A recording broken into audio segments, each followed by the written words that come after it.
Bonjour et bienvenue dans ce podcast de Génération Phonehouse avec aujourd'hui en vedette le Samsung P310, le mobile format carte de crédit.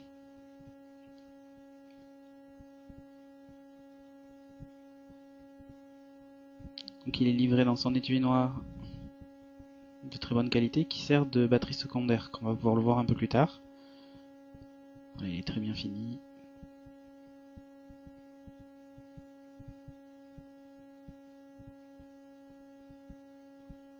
Le mobile reste apparent, mais il reste tout de même bien protégé. L'étui étant assez rigide.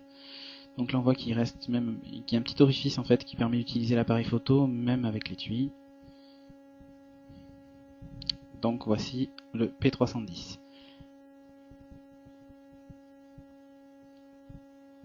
Pour le sortir de son étui en fait, il faut appuyer sur un petit bouton qui est situé à droite de la housse, comme sur le P300 en fait. Voilà, là on voit que l'étui donc fait office de batterie secondaire.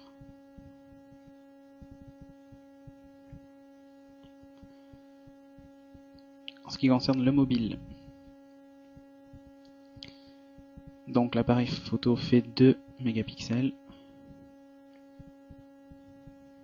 Le capot arrière est en métal. Il se retire en fait en actionnant ce petit loquet.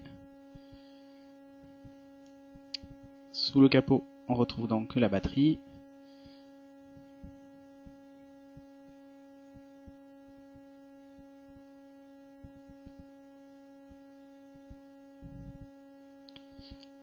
Que voilà.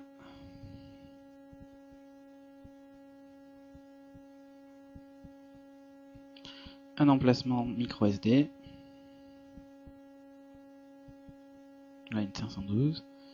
Et donc l'emplacement pour la carte SIM.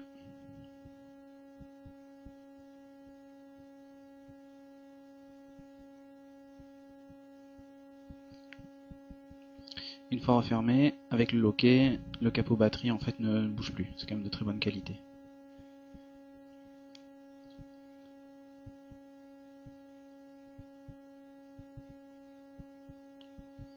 Finition métallique, très très belle. Sur le côté droit, donc un bouton pour l'appareil photo ainsi que le verrou du clavier. Et le connecteur de charge et aussi du kit piéton.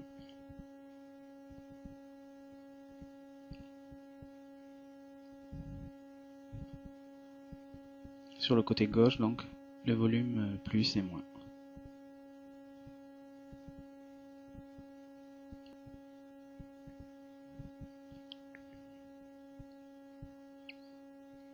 Donc l'écran est très lumineux. Ça, on est quand même habitué sur les derniers Samsung. Hein. Alors à noter que les touches sous l'écran sont des touches sensitives, comme sur le E900.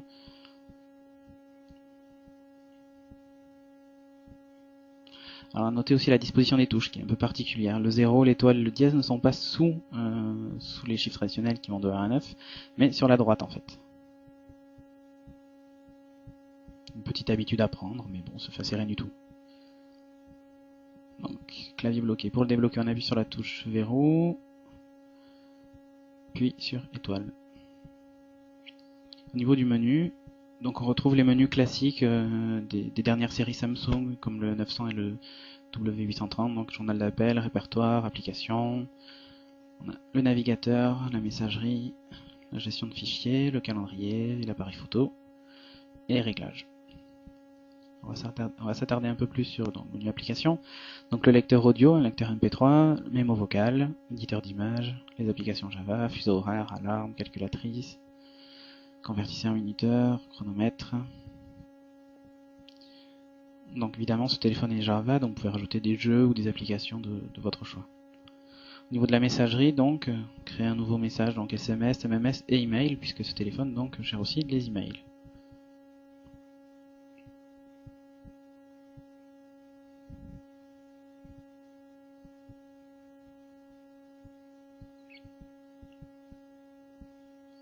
La gestion de fichiers. Au niveau de la mémoire interne, donc la mémoire téléphone est de 80 mégas, ce qui est quand même déjà très confortable. pour la carte mémoire, bon mais ça dépend des cartes, là c'est une 512. Excellente idée d'avoir ajouté un lecteur de carte mémoire dans un téléphone aussi petit. Surtout pour la photo et la vidéo. D'ailleurs on va passer de suite à la photo. Photo en 2 millions de pixels, donc ça prend un petit peu de taille. Là aussi, bon, vous attendez pas à une qualité photo d'un appareil photo numérique, mais vous avez une qualité respectable, avec un zoom.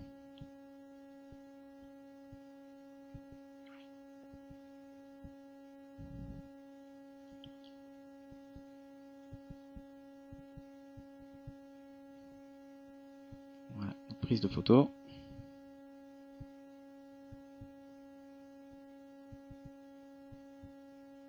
Au niveau des réglages photo, donc différents modes de capture, donc cliché unique, rafale, cliché mosaïque.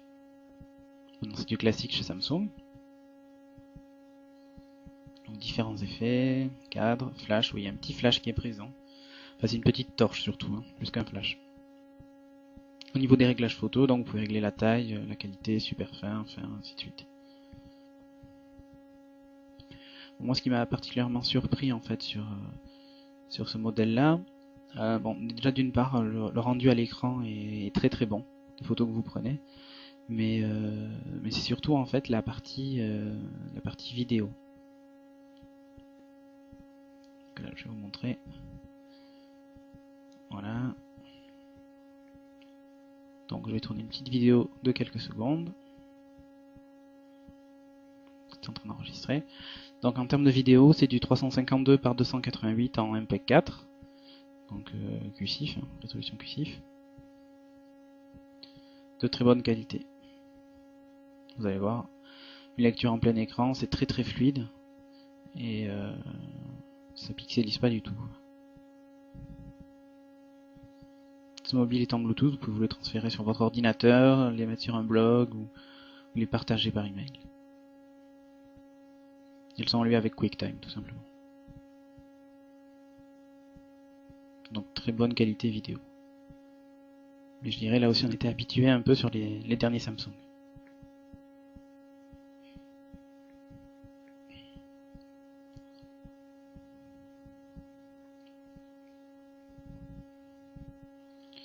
Donc voilà, une petite particularité. Donc là vous voyez il y a un témoin de batterie.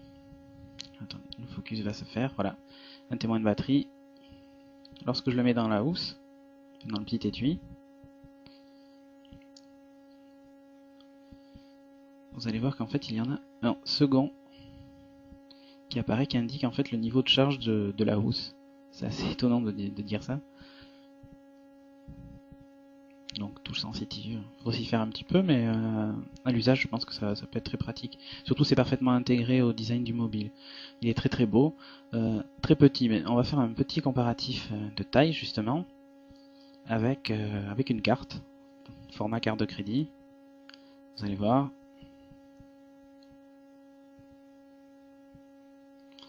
Si vous posez la carte sur le mobile, en fait, vous ne voyez plus le mobile. Donc c'est vraiment le mobile format carte de crédit.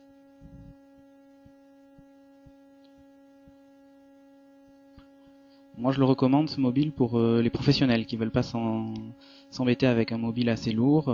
Les aficionados aussi du Motorola Razr ne seront pas déçus par un mobile extrêmement plat, très complet. 2 millions de pixels, gestion d'email, la partie agenda aussi qu'on n'a pas détaillée là mais est très complète. Et il est aussi Bluetooth stéréo. Donc voilà, c'est la fin de ce podcast. A bientôt pour un prochain numéro de Génération Phonehouse.